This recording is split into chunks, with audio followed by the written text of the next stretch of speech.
In Washington, the latest government shutdown isn't just a political drama. It's an economic blindfold. For businesses across the country, the shutdown has frozen the flow of key government data, leaving companies, investors, and policymakers struggling to make decisions without the usual numbers they rely on. Think about it.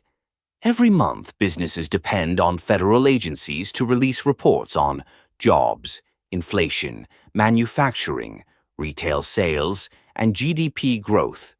These aren't just academic stats, they shape real-world decisions.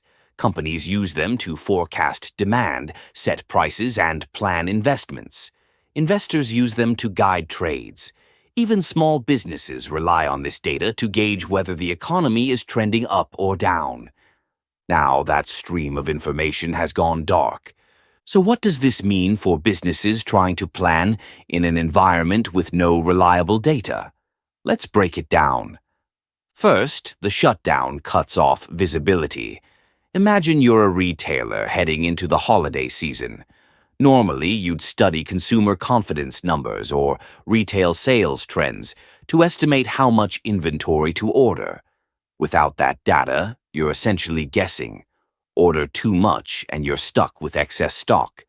Order too little and you miss out on potential sales. Second, uncertainty ripples through financial markets.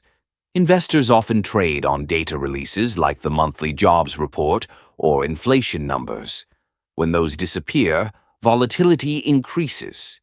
Markets are left reacting to rumors, private surveys, or partial data instead of clear government reports. That makes it harder for businesses that rely on stable capital markets to raise funds or plan expansions. Third, it complicates hiring and wage decisions. Employers often track labor market reports to know whether they need to raise pay to stay competitive or whether hiring is slowing across the economy. Without that guidance, companies risk making payroll decisions in the dark. And this isn't just about big corporations. Small and medium-sized businesses feel the impact too. A restaurant owner might use local employment data to estimate how many customers they'll serve. A construction company might look at housing starts before deciding whether to buy new equipment. Without official numbers, they're left to guess. And in business, bad guesses can be expensive. So how are businesses coping? Many are turning to alternative data sources. Private firms and financial institutions publish their own surveys of employment, inflation, and spending. Credit card companies track transaction volumes. Tech platforms monitor consumer traffic. While these data points can help, they're often less comprehensive, less reliable, or harder for small firms to access. This creates a two-tiered system. Large corporations and hedge funds with access to premium private data can still make informed decisions. Smaller businesses, meanwhile, are left with far less clarity. That widens the gap between big and small players in the economy. There's also a psychological effect. A government shutdown undermines confidence, not just in politics, but in the economy itself. When businesses feel uncertain, they tend to delay investments, postpone hiring, and hold back on spending.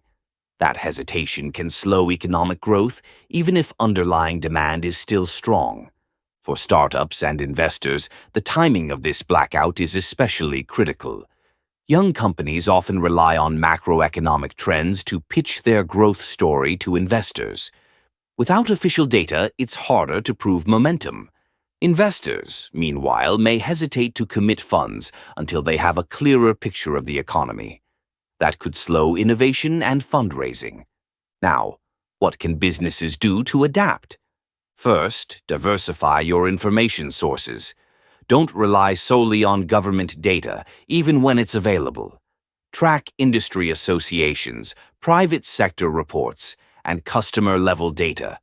The more inputs you have, the better you can triangulate reality. Second, lean on flexibility. Instead of locking in big decisions on inventory, hiring, or capital spending, consider phased approaches. Adjust in smaller increments as you get signals from the market. Third, Communicate with stakeholders.